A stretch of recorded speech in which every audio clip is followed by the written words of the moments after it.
السلام عليكم، صباح الخير ولا مساء الخير على حسب غتشوفوا الفيديو. كنت لا سيمين ديغنيغ حطيت بوست، بغيت ندير لايف هاد السيمانه، سولت على الوقت المناسب. ابارامون ما كانش بزاف الناس اللي انتريسي اللايف، و توكا قلت نحط هاد اللايف هاد الفيديو حسن ما ندير والو. المواضيع اللي كنت باغي نهضر عليهم في اللايف، فالموضوع الاول هو ديال الاولمبياد، فخصوصا بان لو ديرني ديلي ديال الانسكريبسيون كان هو لو بروميير، ولو ديرني ديلي باش دوز البروميي تور هو لو 7، هو نهار الاثنين الجاي ان شاء الله. فغير المساله ديال التسجيل والتدوات، فاللي دخل لا بلاتفورم غيفهم انه مجرد ما غادي تسجل ممكن تانفيتي لي زيليف ديالك باش يدوزوا. فالعمليه التدواز والتسجيل مازال محلوله حتى لو 7. البارح واليوم كاين ان بروبليم في لا بلاتفورم، دونك صيفطنا ايميل للسيبور فرنسا باش يشوفوا سي كوا لو بروبليم، واش تساتورا السيرفر ولا حبسينو بور مانتونونس ولا شي حاجه. اين فوا غادي تقدرها في لاباج ديال الاولمبياد، وغادي تخبروا الاساتذه والتلاميذ، وكذلك غيتصيفط ايميل. دونك هذا بخصوص موضوع الاولمبياد.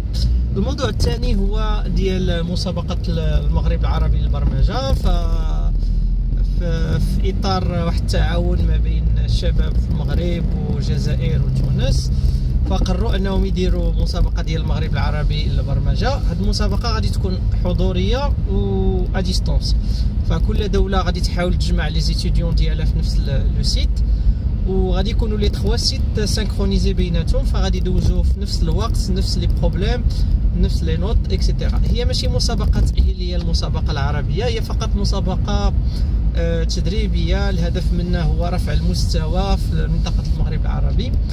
ففي المسابقه العربيه يعني الترتيب ديال الفرق ديالنا ما كيكونش دائما، ماشي دائما ما كيكونش زعما كاين هذاك الترتيب اللي كنطمحوا ليه، حتى الا كان شي فريق ولا جوج كيكون غير واحد الطفره، ماشي شي حاجه اللي هي دائمه.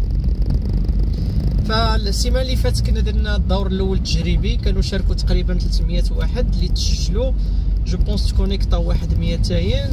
بالنسبه لي ريزولطا راه كنا بارطاجيناهم، فالمرتبه الاولى والثانيه حازوا عليها طلبه من تونس، كانوا طلبه من المغرب حتى هما جابوا نتائج مزيانين، كانوا طلبه من تلامذ ديال الاولمبياد باقيين في الليسي حتى هما تكلاسوا مع لي توب 10. بالنسبه للمسابقه في المغرب غادي تلاح الفورمولير ديال الانسكريبسيون تري بروشينمون، والمسابقه غتكون في اطار الكارفور ديال لانفورماتيك اللي غيكون في لاياك في لو موا د مارس ان شاء الله. المهم التفاصيل غادي يكونوا في الفورمولير.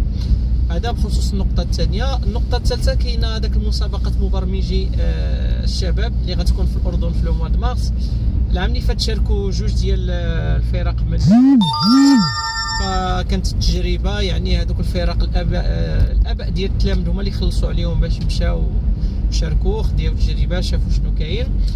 هذا العام سي ايوب الرحموني اللي كان مشى حضر مع الفرق العام اللي فات غادي يحاول يدير واحد لا سيليكسيون ناسيونال اكسيتيرا، ولكن هذه اصلا يعني مسابقه غير رسميه حتى.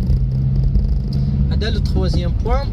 لو 4 بوين هو ديال لي ستاج بي اف او. فالحاجه اللي عجبتني هذا العام بزاف هو انه يعني الطلبه اللي كنعرفوا المستوى ديالهم جيد مزيان، اغلبيه ديالهم فاش كتصل به ولا كتصيفط له ايميل كتشوف كتسول فيه، الاغلبيه كتلقى عنده 2 3 زوفر، وهو كيسول كيقول لك راك غنسول فيك، بغيت نتشاور معاك واش نختار هذه ولا نختار هذه.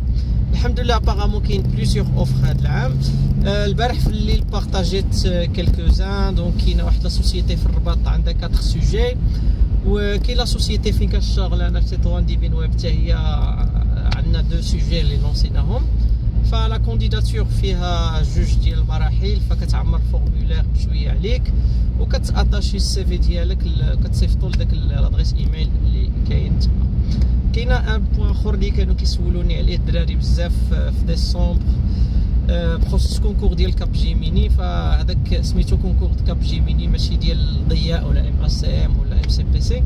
فكاب جيميني بوغ دي ريزون، المهم بوغ دي ريزون ما غيديروش كونكور هذا العام، ما كومونيكاوش عليه.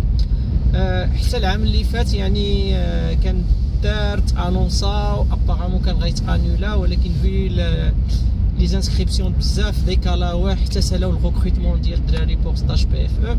المهم عندهم المسائل ديالهم. هذاك الكونكور ما كاينش هذا العام، هذا هو الجواب ديالو. بالنسبه للام سي بي سي فكما قلنا هذه واحد 2 سيمين كنا درنا واحد ام سي بي سي ميتاب، يعني الكوميتي دورغانيزاسيون ديال الام سي بي سي العام اللي فات تجمعنا في الرباط كالكوزان، شي وحدين ما قدوش يلتحقوا بينا، كل واحد الظروف ديالو. المسابقه غتكون شهر 4 ولا شهر 5، والمسابقه التاهيليه اللي خصهم يكونوا قبل جيرلز كود غادي تكون في شهر 3. فوالا جيسبر نكون ما نسيت شي حاجه. الا نسيت شي حاجه ديك الساعه تقدر تجاوب عليها في كومونتير من بعد. يلا تبارك الله عليكم، نهاركم مبروك وسنه سعيده، واخا معطله شويه بيومين 3 ايام ماشي مشكل، وتبارك الله عليكم.